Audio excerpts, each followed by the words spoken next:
নমস্কাৰ বন্ধু বান্ধৱীসকল আপোনালোকক স্বাগতম জনাইছো আমাৰ এই ইউটিউব চেনেললৈ। সো বন্ধু বান্ধৱীসকল ইতিমধ্যে কিন্তু প্ৰতিখন গাঁৱতে আয়ুৰ স্বাস্থ্য মিত্ৰৰ ফৰ্ম অফলাইন জৰিয়তে এপ্লাই প্ৰসেস চলি আছে আৰু বহুতে মোক কমেন্ট বক্সত জনাই আছে যে দাদা আমাৰ ডিস্ট্ৰিক্টত কেতিয়াৰ পৰা এপ্লাই আৰম্ভ হ'ব বা আয়ুৰ স্বাস্থ্য মিত্ৰৰ যিটো ফৰ্ম আছে সেইটো আমি কাৰ হাতত জমা দিব লাগিব। আপোনালোকে নিশ্চয় জ্ঞাত যে এইটো অফলাইন জৰিয়তে এপ্লাই কৰিব লাগিব আৰু বহুতে কনফিউজ হৈ আছে যে আয়ুৰ স্বাস্থ্য মিত্ৰৰ যিটো ফৰ্ম আছে সেইটো আমি ফিলআপ কৰাৰ পিছত কাৰ হাতত জমা দিব লাগিব আৰু নতুনকৈ এটা নোটিছ আহিছে কোনটো ডিস্ট্ৰিক্টত কিমান তাৰিখৰ পৰা আবেদন হ'ব। সম্পূৰ্ণ ডিটেইলছটো এই ভিডিঅ'ত জনাই দিম। তাৰ আগতে সৰু এটা ৰিকুৱেষ্ট, যদি আমাৰ ইউটিউব চেনেললৈ প্ৰথমবাৰৰ কাৰণে ভিজিট কৰিছে প্লিজ চেনেলটো সাবস্ক্ৰাইব কৰি বেল আইকনটো বজাই দিব আৰু ভিডিঅ'টোত এটা লাইক কৰি দিব। ইতিমধ্যে মই বহুকেইটা ভিডিঅ' আপলোড কৰিছোঁ আয়ুৰ স্বাস্থ্য মিত্ৰৰ সিলেকশন প্ৰসেস সম্পৰ্কে বা কি পোষ্ট মুকলি হৈছে বা স্যালাৰি কিমান দিয়া হ'ব, এএছএম বিলাকৰ স্যালাৰি কিমান দিয়া হ'ব বা বিএম সকলৰ স্যালাৰি কিমান দিয়া হ'ব বা এএছএম সকলৰ কোৱালিফিকেশন কিমান লাগিব বা বিএম সকলৰ কোৱালিফিকেশন কিমান লাগিব। মই বহুকেইটা ইউটিউব চেনেলত ইতিমধ্যে ভিডিঅ' আপলোড কৰিছোঁ, সেইবিলাক চাই আপোনালোকে নিজেই ফৰ্মটো কৰ পৰা কালেক্ট কৰিব লাগিব বা ফিলআপ কৰাৰ পিছত কাৰ হাতত জমা দিব লাগিব বহুকেইটা মই ভিডিঅ' আপলোড কৰিছোঁ। তথাপিও বহুতে কমেন্ট বক্সত জনাই আছে যে কোনটো জিলাত কেতিয়াৰ পৰা আবেদন ষ্টাৰ্ট হ'ব সেই বিষয়টো আজি আলোচনা কৰিম। আৰু ইয়াতে দেখিব পাৰিছে এইটো সিৰিয়াল নম্বৰ 1 পৰা 17 লৈকে এটা ডিস্ট্ৰিক্ট ওয়াইজ লিষ্ট আহি পৰিছে কোনটো ডিস্ট্ৰিক্টত কেতিয়াৰ পৰা আবেদন ষ্টাৰ্ট হৈছে। ইয়াতে দেখিব পাৰিছে name of district Nalbari, Goalpara, Kamrup, Morigaon, Sonitpur, Darrang, Udalguri আৰু বাক্সা। এইকেইটা ডিস্ট্ৰিক্ট যোৱা 22 তাৰিখৰ পৰা কিন্তু অফলাইন জৰিয়তে আবেদন প্ৰক্ৰিয়া চলি আছে আৰু আপুনি যদি এই কেইটা ডিস্ট্ৰিক্টৰ পৰা বিলং কৰিছে তেনেহলে কিন্তু এতিয়াও আপুনি এপ্লাই কৰিব পাৰিব। আপুনি অতি সোনকালে অফলাইন জৰিয়তে এপ্লাই প্ৰসেসটো কমপ্লিট কৰি লওক।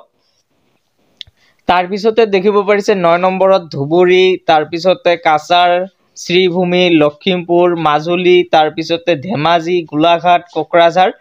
এই কেইখন ডিস্ট্ৰিক্টৰ যোৱা 24 তাৰিখৰ পৰা এপ্লাই প্ৰসেসটো আৰম্ভ হৈ গৈছে। যদি আপুনি এই কেইখন ডিস্ট্ৰিক্টৰ পৰা বিলং কৰিছে অতি সোনকালে কিন্তু আপুনি এপ্লাই প্ৰসেসটো কমপ্লিট কৰিব পাৰিব আৰু বাকি যিবিলাক ডিস্ট্ৰিক্ট আছে সেইবিলাকৰ কিন্তু এতিয়া কোনো নোটিফিকেশন আহা নাই বা লিষ্ট এতিয়া প্ৰকাশ কৰা হোৱা নাই। যদি প্ৰকাশ কৰি দিয়ে মই অতি সোনকালে আপোনালোকক জনাই দিম।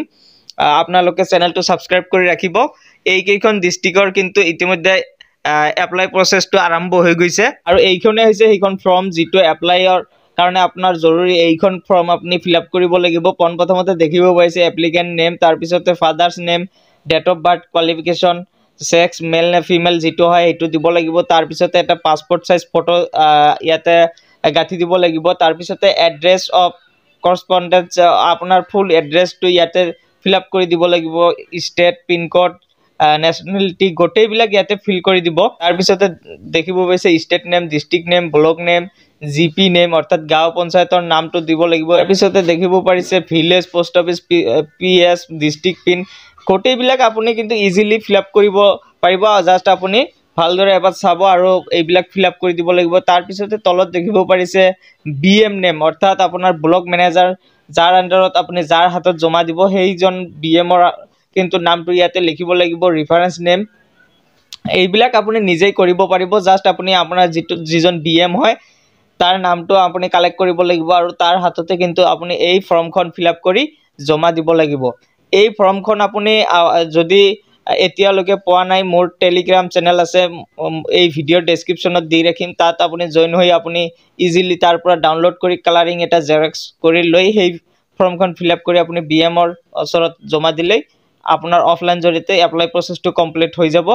ইয়াতে এটকাও খৰচ কৰিব নালাগে। জাস্ট আপুনি এই ফৰ্মটো কালেক্ট কৰিব লাগিব আৰু আপুনি ভালদৰে ফিলআপ কৰিব লাগিব। ফিলআপ কৰাৰ পিছতে আপুনি আপোনাৰ যিজন ব্লক মেনেজাৰ অৰ্থাৎ বিএম আছে তাৰ হাতত জমা দিলে কিন্তু আপোনাৰ হৈ যাব।